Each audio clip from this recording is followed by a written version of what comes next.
تو اسی طرح یاد رکھو یہ ربیع الاول کا مہینہ ہے نا، ربیع الاول کا مہینہ، آپ اللہ اس کے رسول صلی اللہ علیہ وسلم سے محبت کا اظہار اس طرح سے نہیں کر سکتے جس طرح اللہ اس کے رسول نے نہیں بتایا۔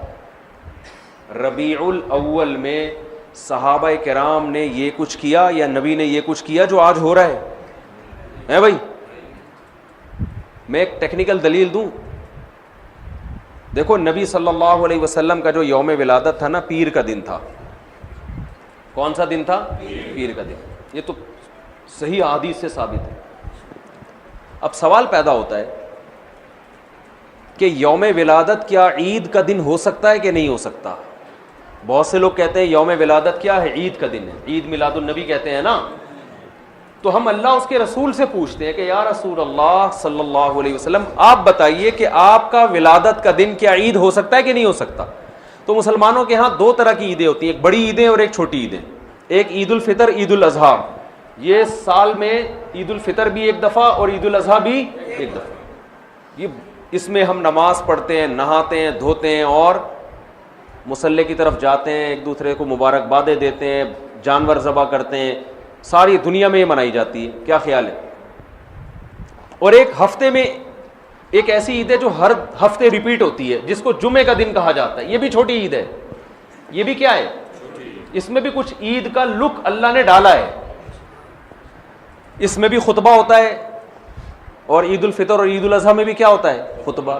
اس میں بھی 2 رکعتیں، ان میں بھی 2 رکعتیں، اس میں بھی نہاتے دھوتے ہیں، سنت ہے، اور ان دونوں عیدوں میں بھی کیا خیال ہے بھائی؟ نہاتے۔ ان دونوں عیدوں میں روزہ حرام، اور جمعے کے دن بھی روزہ مکروہ۔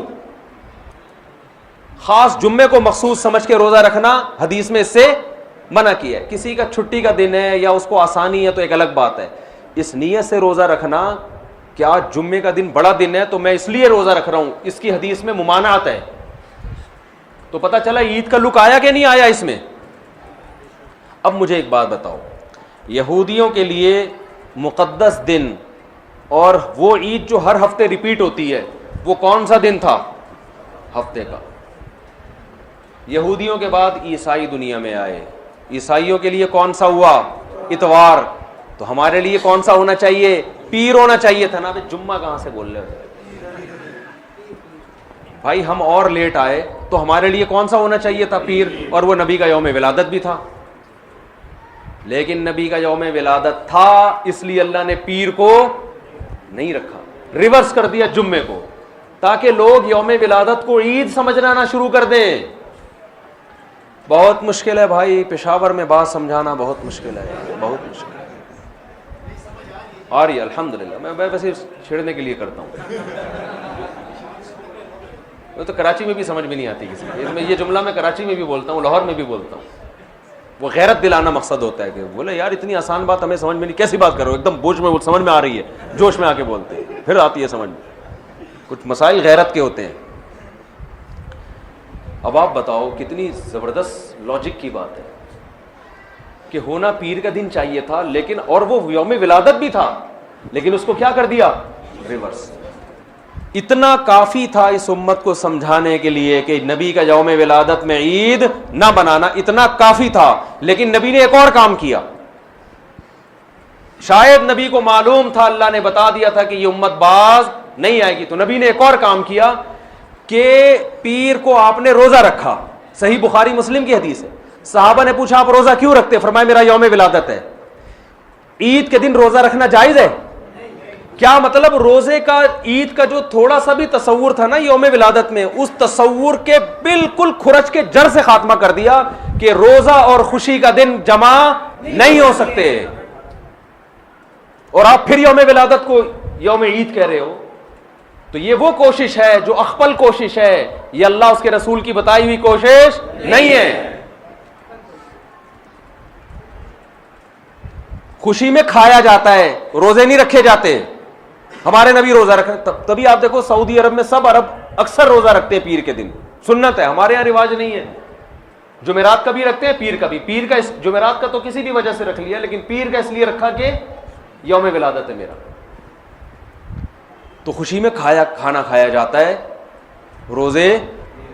روزہ تو کھانا پینے سے بچنے کا نام ہے، اس کی میں 2 مثالیں دے دیتا ہوں تاکہ اور سمجھ میں آ جائے. آپ کی شادی ہو گئی, فرض کرو, کہہ رہے ماشاء اللہ, فرض کرو شادی ہو گئی, دوست ملتے ہیں, یار سنا تیری شادی ہو گئی, خوشی میں کیا کھلائے گا, یہی کہتے ہیں نا. آپ نے کہا اتنی مجھے خوشی ہوئی ہے کہ کل صبح نہ میں ناشتہ کروں گا نہ تم ناشتہ کرو, ہم کھانے سے کیا کریں گے, اوائڈ کریں گے. تو کہے گا بھائی تیرا باپ دنیا سے چلا گیا ہے جو غم میں نہیں کھا رہا تو. حدیث میں آتا ہے نا جس گھر میں میت ہوتی ہے تو لوگ غم زدہ ہوتے ہیں تو ان کو کھلاؤ جا کے, کیونکہ وہ کھا نہیں سکتے بیچارے, غم میں ہوتے ہیں, پکاتے نہیں ہیں. آپ کا بیٹا پاس ہو گیا امتحان میں اچھے نمبروں سے, لوگ پوچھتے ہیں بھائی بڑا مزہ آ رہا ہے یار, کیا کھلائے گا. آپ نے کہا ڈنر کا ناغہ ہے, آج تم بھی رات کو بھوکے سو گے اور میں بھی بھوکا سو.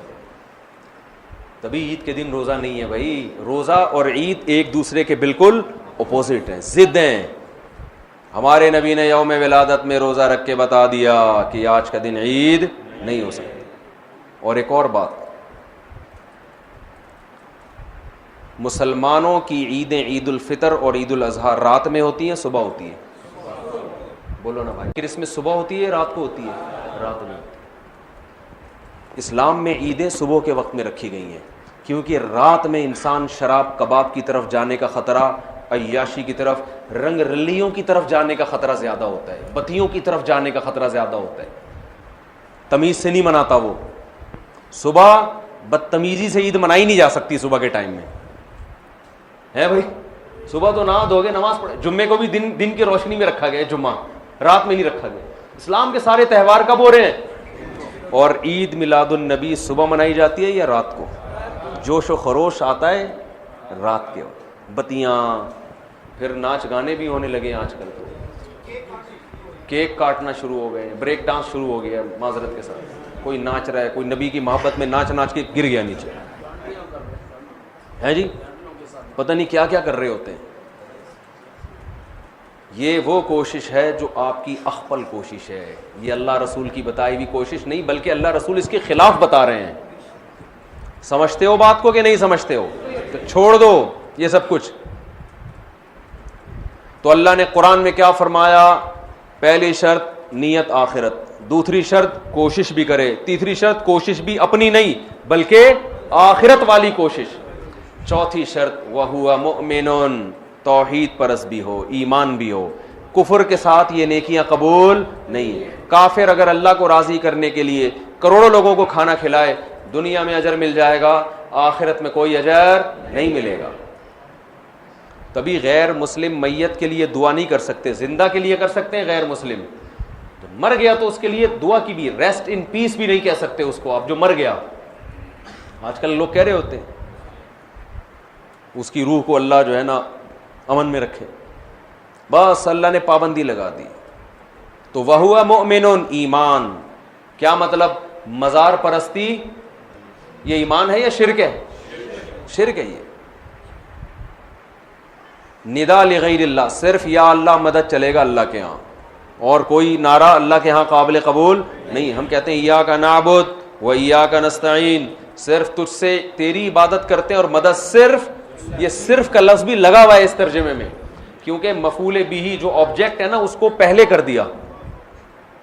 ایک ہوتا ہے نعبدو کا, اس کا مطلب ہے ہم تیری عبادت کرتے ہیں, اور کا کو اٹھا کے ایا کا بنا کے پیچھے لے آیا. تو عربی گرامر جو جانتے ہیں اس کا مطلب ہے صرف تیری, صرف تجھ سے مدد, ایاک نستعین, تیرے علاوہ کسی سے مدد نہیں مانگتے. تو شرک کے ساتھ میرے بھائی کوئی عمل مقبول نہیں ہے.